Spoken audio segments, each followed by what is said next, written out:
Bon, alors les gars, c'était compliqué, hein? C'était vraiment compliqué pour nous aujourd'hui, mais c'est nous en fait qui nous a mis nous-mêmes les bâtons dans les roues. Alors c'est nous qui s'est compliqué la vie tout simplement. Alors en fait, on a eu des opportunités pour plier le match, alors on l'a pas fait. Voilà pourquoi on a beaucoup souffert à la fin, mais au final, on a pris les 3 points et c'était ça le plus important.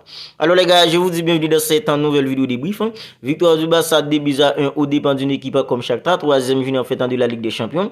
Dans cette petite vidéo débrief, on va essayer ensemble de débriefer la victoire du Barça en voyant les flops, les tops du côté de Barça. Alors si vous regardez la vidéo et que vous n'êtes pas encore abonné à la chaîne, vous pouvez le faire maintenant pour ne pas manquer toutes les dernières nouvelles actualités d'une équipe comme le Barça, parce qu'ici on parle des actualités du Barça, on fait des avant-matchs du Barça, on débriefe aussi les matchs du Barça. Alors si tout ça vous intéresse et que vous ne voulez rien manquer de tout ça, vous pouvez vous abonner à la chaîne maintenant pour ne rien manquer de tout ça. Alors les gars, le Barça affrontait une équipe en fait comme Shakhtar aujourd'hui pour le compte de la troisième journée de la Ligue des Champions. Alors c'était un peu obligatoire pour que le Barça gagne aujourd'hui, parce qu'avant cette journée, une équipe en fait comme Porto comptait 3 points, une équipe en fait comme Shakhtar comptait 3 points et une équipe comme le Barça comptait en fait 6 points. Alors en cas de défaite du Barça et victoire d'une équipe comme Porto, une équipe en fait comme Porto allait tout simplement rejoindre une équipe comme le Barça au classement. Et on est tous d'accord que cette saison, non seulement en fait le Barça doit se qualifier, mais le Barça doit tout simplement terminer en tête de ce groupe.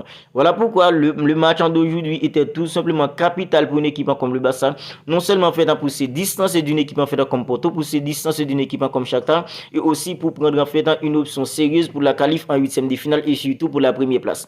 Alors les gars, sur les 15 premières minutes, alors on pouvait dire que c'était un peu en fait une équipe comme Shakhtar était tout simplement redoutable. Alors le Barça faisait un pressing hyper haut et il y avait toujours un contre-pressing à chaque perte de balle pour essayer en fait de récupérer le ballon.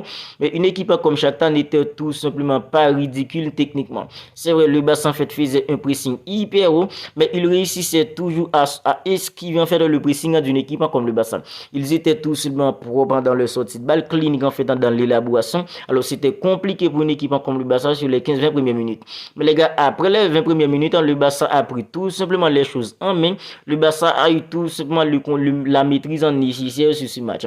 En fait, Oriol Romeu, lui, en fait, c'est vrai, à la fin, en fait, il a eu en fait un peu de difficultés. Mais Oriol Romeu, il a fait tout simplement un excellent match pour une équipe comme le Barça, surtout en première période, parce qu'il a récupéré en fait beaucoup de ballons importants pour une équipe comme le Barça.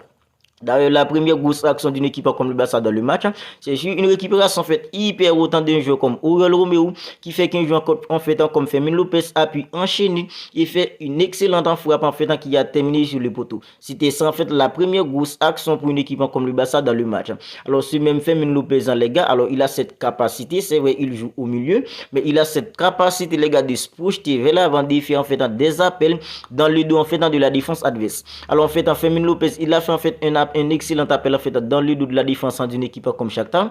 Un joueur en fait comme Ilkay Gundogan a eu tout simplement la vision nécessaire pour faire une passe millimétrée pour un joueur comme Fermin Lopez. Alors Fermin Lopez, il a réussi en fait le ballon avec sa poitrine, il a classé le ballon en fait c'était sur le poteau. Un joueur comme Ferran Torres était à l'affût. Alors c'est Ferran Torres qui a ouvert le score pour une équipe comme le Barça. Alors avec en fait un 1-0, une équipe comme le Barça était beaucoup plus tranquille. Une équipe comme le Barça montait tout simplement en intensité et une équipe en fait comme Shakhtar baissait tout simplement en intensité.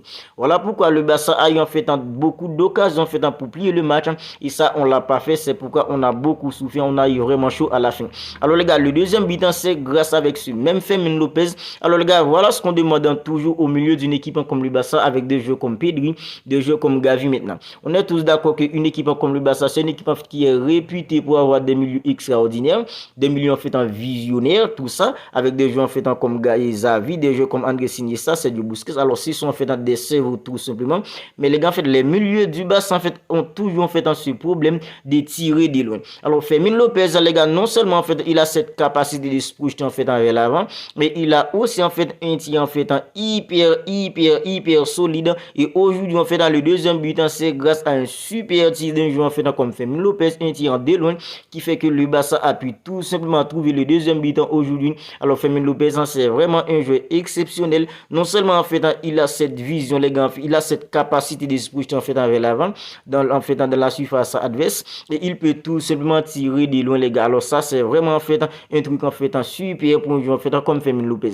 Alors les gars, à 2-0 à la mi-temps, on est tous d'accord que moi je pensais que le Barça allait tout simplement accélérer en fait de très tôt en seconde période pour plier le match parce qu'il y aura en fait un classique en fait samedi. Alors je pensais que le Barça allait tout simplement plier le match pour faire sortir, pour faire essouffler des joueurs comme Joao Félix, des joueurs en fait comme et Joao Cancelo qui sont tout simplement extrêmement importants pour une équipe comme le Barça. Mais non, en seconde période, en fait, on est tombé plutôt dans ce qu'on appelle en fait de la suffisance.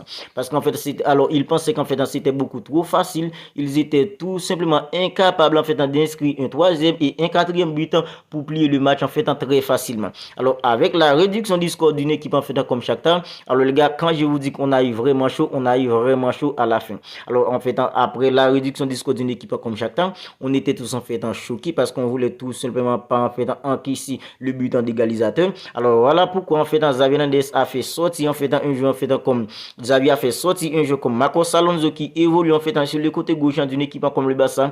Comme je vous l'avais dit en fait dans la vidéo avant match, un jeu comme Balde en fait allait se reposer aujourd'hui. Balde en fait a démarré sur les bancs pour une équipe comme le Barça. C'était plutôt un jeu comme Marcos Alonso qui a été titularisé en fait par un entraîneur comme Xavi Hernandez. Alors les gars, avec la montée d'un jeu comme Alejandro Balde, on a en fait un peu en fait secoué la défense d'une équipe en fait comme Shakhtar. Mais les gars, en fait un jeu comme Lamine Yamal, il a eu en fait beaucoup de déchets dans la finition en fait pour un jeu comme Lamine Yamal aujourd'hui. C'est ça qui fait qu'en fait on n'a pas en fait un Kouézi en fait dans le cas plutôt. Ferran Torres lui aussi il a eu en fait des occasions en fait pour inscrire en fait le troisième but pour une équipe comme le Barça, ce qui en fait allait nous mettre en fait un peu plus tranquille en fait dans ce match. Alors en fait le troisième but n'a pas venu. Au final le Barça a gagné en fait par 2-0. Maintenant en fait concernant les tops les gars, comment ne pas parler du match d'un joueur comme Fermin Lopez. Alors les gars, on est tous d'accord que Fermin Lopez la saison dernière il joue en fait en troisième division parce qu'il a été prêté en troisième division par une équipe comme le Barça. Et cette saison, les gars, voilà comment un joueur comme Fermin Lopez réussit tout simplement à assurer au milieu d'une équipe comme le Barça avec l'absence d'un joueur comme Pedri, l'absence d'un joueur comme Frenkie de Jong au milieu. Moi, les gars, quand je vous dis qu'en fait, selon moi, la Masia est le meilleur centre de formation au monde. Quand je regarde en fait dans des équipes comme Manchester City, des équipes comme Bayern Munich, des équipes en fait comme le Real Madrid, alors les gars, la Masia est tout simplement le meilleur centre de formation en fait pour moi. Parce que les gars, en fait, aujourd'hui, Pedri n'est pas là, Frenkie de Jong n'est pas là, mais il y a un joueur en fait qui s'appelle Fermin Lopez qui assure hyper bien au milieu d'une équipe comme le Barça. Alors, Fermin Lopez, il a tout fait aujourd'hui pour une équipe comme le Barça. Il a même écopé en fait d'un carton jaune. Quand je vous dis qu'en fait, un jeu comme Fermin Lopez, il a tout fait dans le match d'aujourd'hui. Un jeu comme Fermin Lopez, il a tout fait pour le Barça dans le match d'aujourd'hui. Alors, les gars, il a trouvé en fait le poteau à trois reprises, pardon. Il a inscrit en fait un but et les gars, le nombre en fait de fois en fait il a le nombre de contrôles orientés en fait qu'il a multiplié en fait dans le match d'aujourd'hui. Alors Fermin Lopez, alors ça c'est vraiment en fait un point en fait intéressant car le Barça à présent. Alors les gars, en fait on est tous d'accord que le Barça aujourd'hui est complètement réduit avec en fait des absents plutôt en fait conséquents. Mais les gars, Fermin Lopez, il nous a montré aujourd'hui en fait qu'il sait en fait des choses. Et les gars, ça c'est vraiment bien pour une équipe comme le Barça. Alors en fait un jeu comme Félix, les gars, en fait il y avait des incertitudes en fait autour de lui, des inquiétudes plutôt autour de lui. Mais les gars, tout va bien selon en fait Xavi Hernandez. Un jeu comme Joao Félix, il a juste en fait réussi un coup en fait à la hanche. Alors tout va bien pour un jeu comme Joao Félix. Moi j'étais un peu choqué en fait avec la sortie d'un jeu comme Joao Félix. Mais les gars, en fait, selon Xavi Hernandez, tout va bien pour un jeu comme Joao Félix. En fait, il sera disponible en fait pour le Barça samedi face à une équipe comme le Real Madrid au Classico. Alors les gars, en fait, Ilkay Gundogan lui aussi, il a fait un excellent match pour une équipe comme le Barça aujourd'hui. Araújo en fait dans l'accent de la défense en fait, il a assuré. Marc-André ter Stegen aussi. Un jeu comme Oriol Romeo, il a pas fait en fait un mauvais match. C'est vrai, à la fin, il a eu en fait quelques difficultés. Mais Oriol Romeo lui aussi en fait, il a fait un très bon match pour une équipe comme le Barça, surtout en fait au début. Alors en gros en fait, le Barça a assuré 3 matchs, 3 victoires pour une équipe comme le Barça. Et maintenant les gars, on prend tout simplement une option hyper sérieuse en fait pour la qualif en 8e de finale et aussi en fait pour la première place en fait dans ce